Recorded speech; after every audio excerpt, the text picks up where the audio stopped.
Got a team for us, George, and that's your squad. I do, yeah. Everyone else has had a go at picking their teams and squads, so I thought we might have a go at it. This is the 15-player squad for the first NRMA Ashes Test in Perth. Steve Smith, Sean Abbott, Scott Boland, Alex Carey, Brendan Doggett, Cameron Green, Josh Hazelwood, Travis Head, Josh Inglis, Usman Khawaja, Marnus Labuschagne, Nathan Lyon, Mitchell Stark, Jake Weatherald and Bo Webster. Any questions for George? No questions? All good? Just with Jakey Weatherall's inclusion, so is he confirmed for a debut at the top of the order in the squad here, and what is it that's impressed you about him over the past 18 months? No, not confirmed in the 11, so obviously I think we've got 14 out of that 15-man squad playing. Round 4, still some information to gather out of that. Cameron Green being one, returning to the bowling crease, so that'll be good. So no, that's the squad. We'll work through the 11 as we get closer. And then what's impressed me, asked about Jake. I think if you look at his performance over 18-24 months, it's been really solid. And then there's a method there that I think is that we like and is complementary to those other players around him in the squad. Scores at a good rate. The way he goes about building his innings has been impressive. If you made a decision on Marnus at 3 yet, I mean, obviously if he bats 3, you'll need Weatherald at the top of the order, and that'll have an impact on Green and Webster. How does that unfold for Marnus, where he scored most of his runs at 3? Yeah, as I said before, that will unfold. We'll get through these 14 guys playing round 4, get that information around where that all fits and work on the 11. So I was going to say, how close was Jake and another opening option for you? Which one?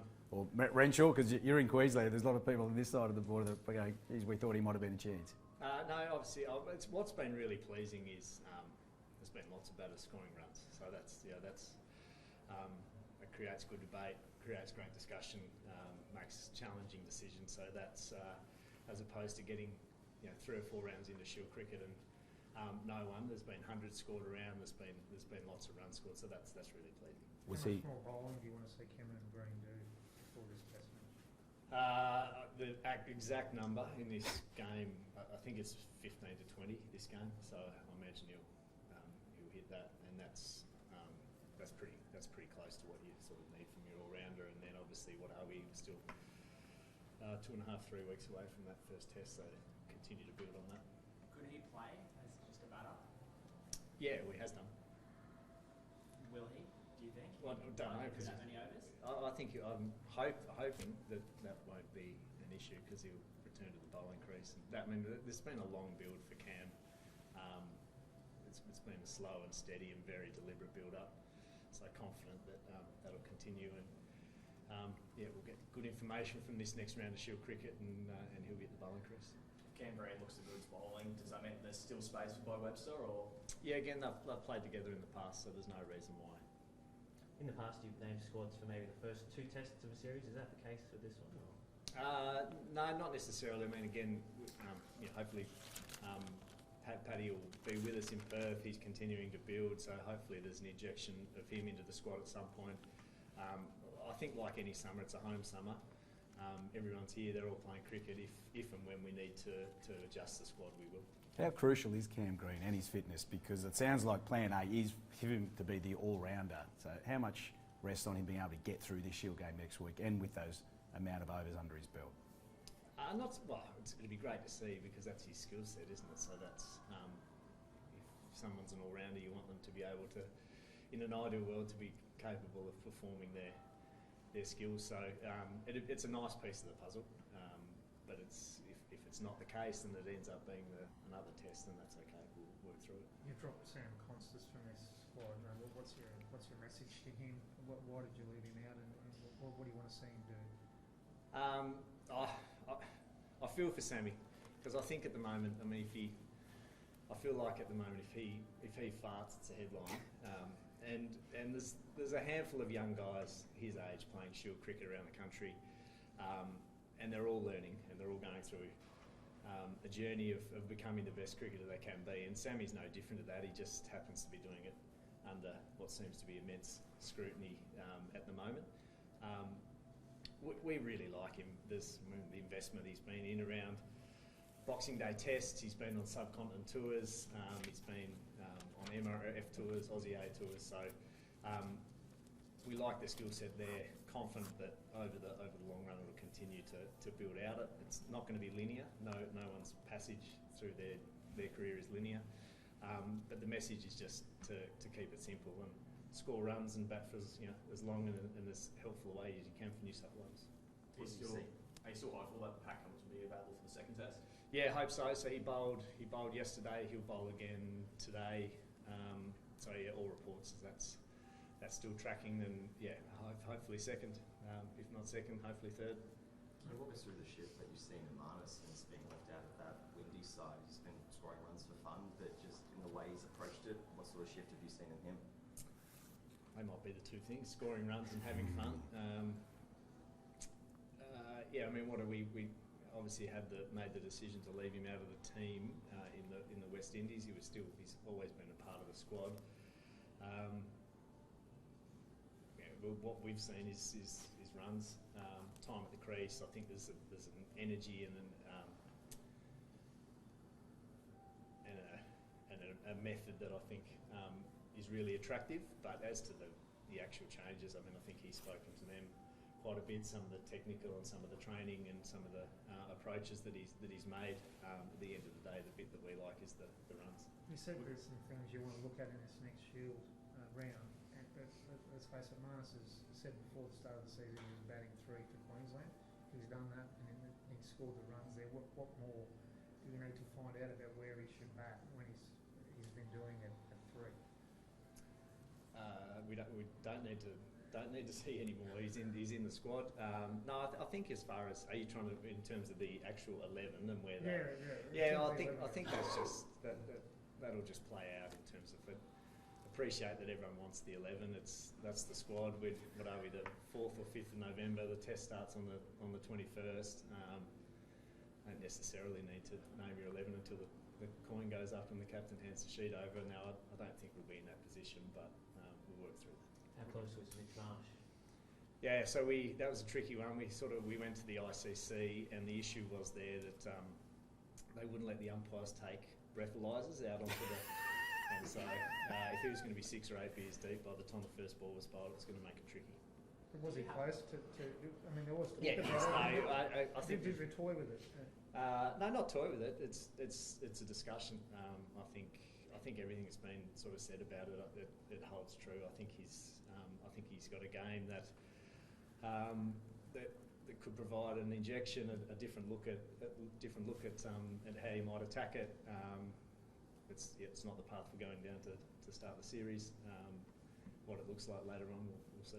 George, do you have an 11 in your mind that you're just not telling us, or are there spots still up for grabs? Like if Jakey Weatherald goes out and scores 2 tons the next Shield round, he could be in the running. Are there spots still up for grabs? No, I think it's more just gathering the information. I think with 14 out of the 15 playing, you just want to make sure everyone gets through fit and doing what you need them to do. So it's more, I think the party line is not having to make a decision until you need to make a decision. So another round of Shield cricket, just work through that, see how everyone pulls up and go from there. Did you make the call to Jakey, mate? Can you just talk us through that? Would have been a special one, no doubt, for him to hear that news. Yeah. Most guys are pretty calm about it. I don't know what you'll have to ask him how it was on the inside, but we've been sort of chatting to Jake. He's been in quite a few A teams. There's been a lot of communication with him throughout the summer, and the feedback has always been just to keep doing it his way. That's that's what's attractive to us, is that he scores at a nice rate. He puts bad balls away. He's looking to score. He's aggressive with this sort of without being over the top. It's just the way he plays the game. So my message to him was just to continue being him and to enjoy the experience. I think it's going to be. It feels like we've had domestic cricket, we've had white ball cricket, we've had guys sort of coming in and out of both, trying to get that preparation right for this. So that sort of week in Perth together before the test will be a really nice connection point, just to touch base with everyone, have a bit of a deep breath and and sort of build out hopefully what the summer looks like and how Pat and Andrew and Steve want the team to run. The squad's been sort of kept incredibly under wraps. Like, I don't think anyone's really heard a peep about it. Like, how important was that to you guys, I guess, to make sure that nothing got out?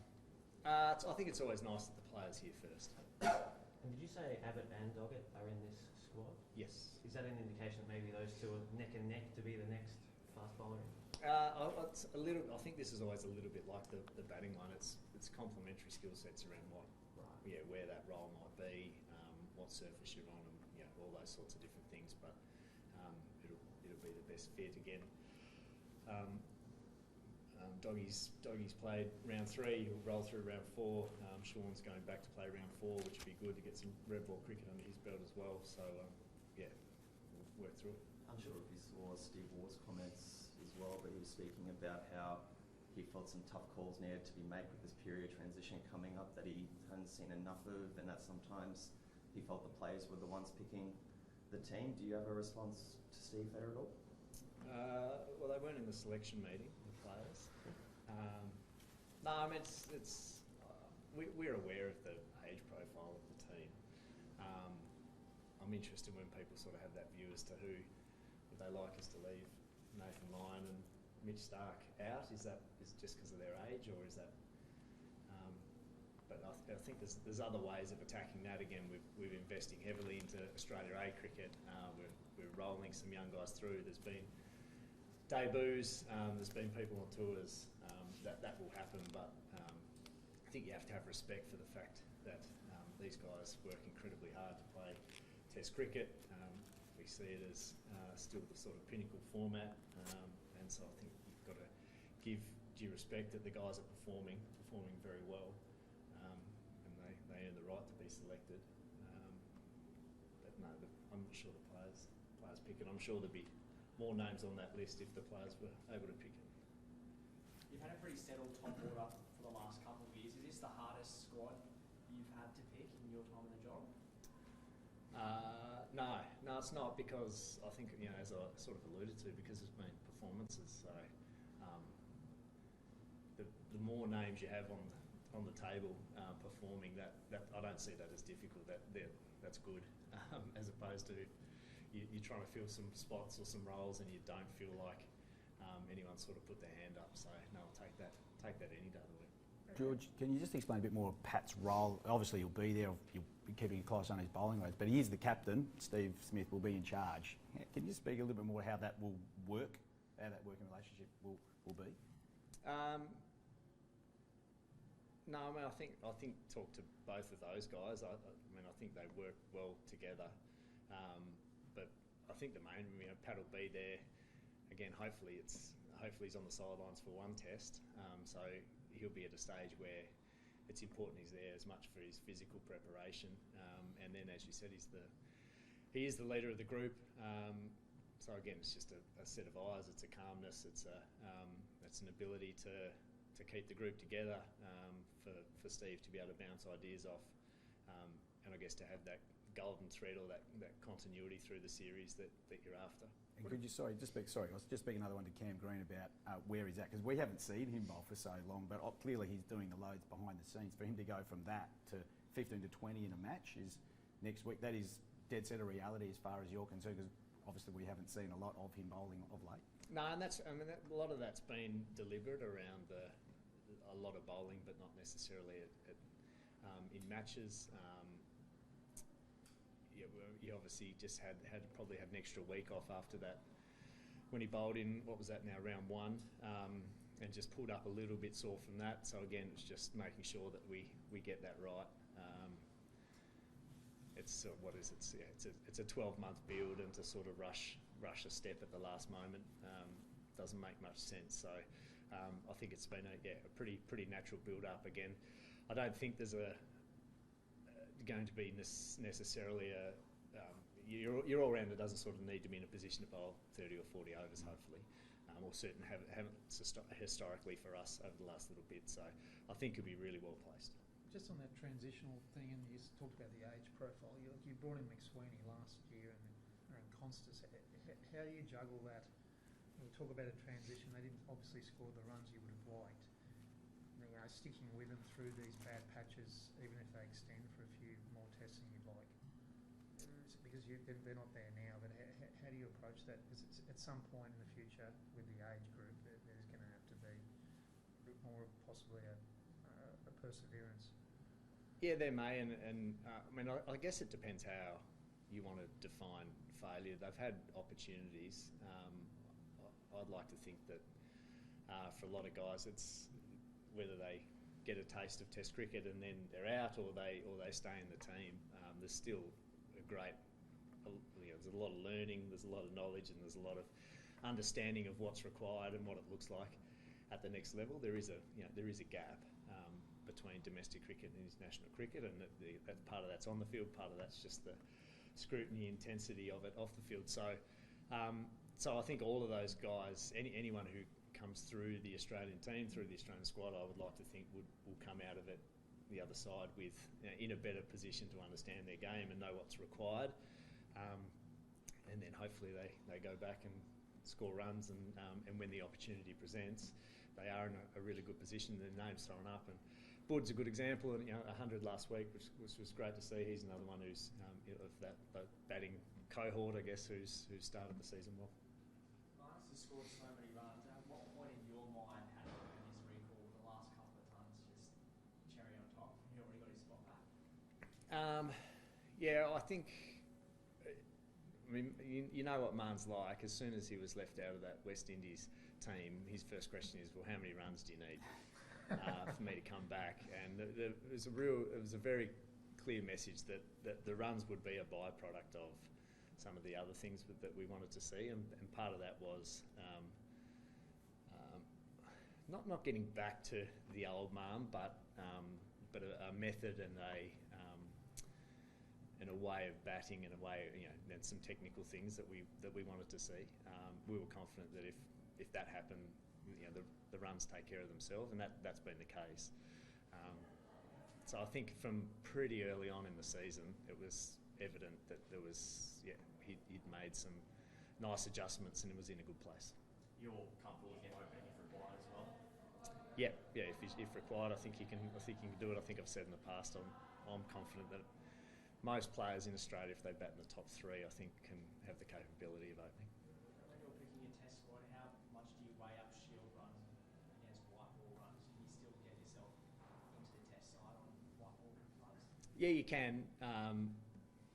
Again, I think that a lot comes down to method and what you're looking at, and what the team needs at any particular point, who you might be playing and where you might be playing. So, yeah, you can, in short. George, I'm sure I've got a feeling at your answer to this, but England's preparation has certainly been under some scrutiny from some of their ex-players. What have you made of it, given it's a white ball series, some of them not in great form? They've got one warm-up game, and that's against their own players, in effect, compared to a very busy Shield season of red ball cricket for a lot of your Test aspirants. What have you made of their Perth versus Australia's? Yeah, no, happy to talk about our preparation. No, I think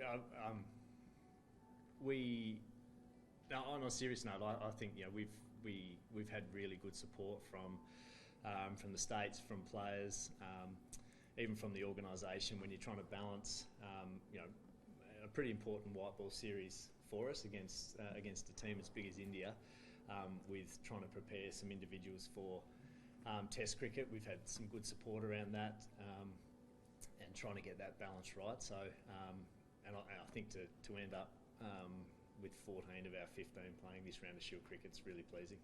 Have they got it wrong? Nobody knows. Before this team was picked, Stuart Broad said this was the worst Australian squad since 2010. Do you think this is the worst Australian squad since 2010? Don't know. What do you make of the build-up? I mean, there's been a lot of talk from the English end of this time. There's been a lot of talk from Australia too. It must be in Ashes. Yeah, how good. It's you can't help but get excited, can you? It's a big series. Both teams, I think, would be confident. Both teams would be very trusting of their method and the way they go about it, and no doubt will have clear plans of how they want it to go. I'm as excited as anyone to see how that plays out, and love the the scrutiny and the chat about it. What about the narrative of it's Australia's way versus Bazball? No. I mean, that's every team plays their way, don't they? I think we've had enough of it. Yeah. We're all good. Thanks very much. Thanks, George. No worries. Thanks, guys.